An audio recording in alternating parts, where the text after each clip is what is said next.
Okay mga boss, share ko lang itong naging laban namin ni Master Edmond Discartin ng Bantayan Island mga boss. So nag-PM siya sa akin mga boss na maglaro ng Dama Legend mga boss. Sa gustong maglaro ng Dama Legend mga boss, mag-install lang kayo sa Play Store. Okay, Game 1, tumira ko ng 313. Pag 115 niya mga boss, 7-3 lang. Nag 313 siya, sabay atras, kanya lang mga boss. 5-1, 8-3, 116, tapos 313 mga boss. Kain. Tumira ako sa 7-3.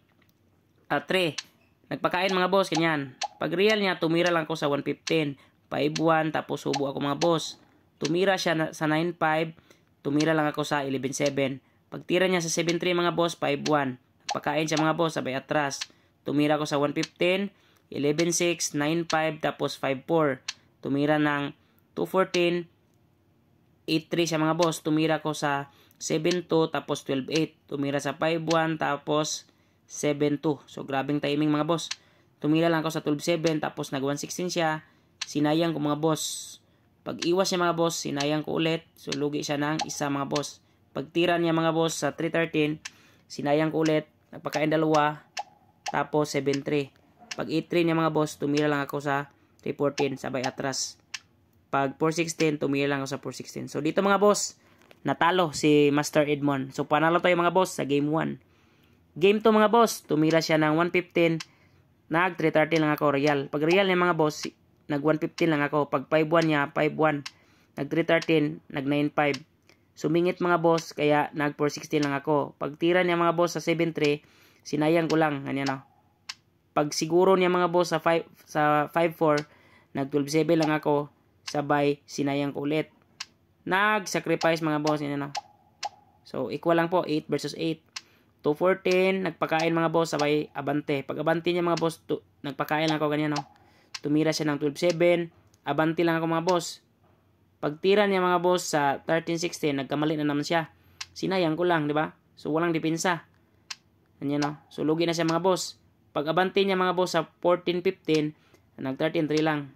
So, sinipa niya mga boss, pero okay lang. Kasi may ganyan naman mga boss, oh. Hindi na niya mapipigilan yung pagdama ko. So, lugi na siya ng isa. Pinabalik niya kasi mga boss. Kaya, ipit pa rin siya mga boss, oh. Kahit anong gawin. So, panalo tayo ulit mga boss sa game 2. Game 3 mga boss. Tumira ako ng 115. Nag 214 siya. 5-1 tapos 7-2. 116 sabay. Atras. Nag 9-5. 116. 314. Tapos pag 16-13 niya. 5-1. 5-1. Nagpakain ako mga boss. Sabay real. Pag 9-5 niya mga boss, 116. Nag-sacrifice sa mga boss, yan yun, no?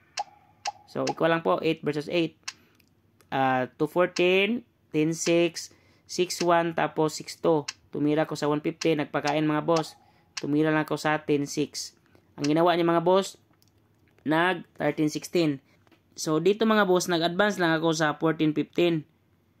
Pero ang ginawa niya mga boss ay nag 11-7. Kaya natamaan na siya ng lance mga boss. Yan na lang oh. Sacrifice. Tapos padlalawa. So automatic tayo dama mga boss. Pag 416 niya, pinakain ko lang mga boss. Yan oh. So panalo tayo ulit mga boss sa game 3. Game 4 naman mga boss. Tumira siya ng 115.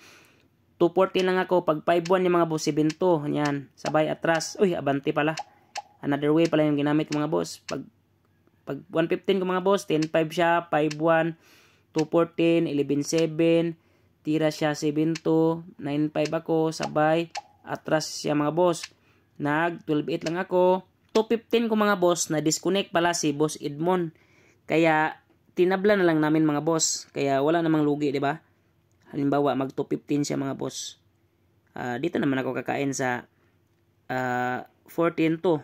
So, tabla na lang mga boss kasi na-disconnect siya at hindi na siya nakabalik. So, nice game, boss Edmond Discartin ng Daan Bantayan. So, ang score is 3-0 and 1 draw.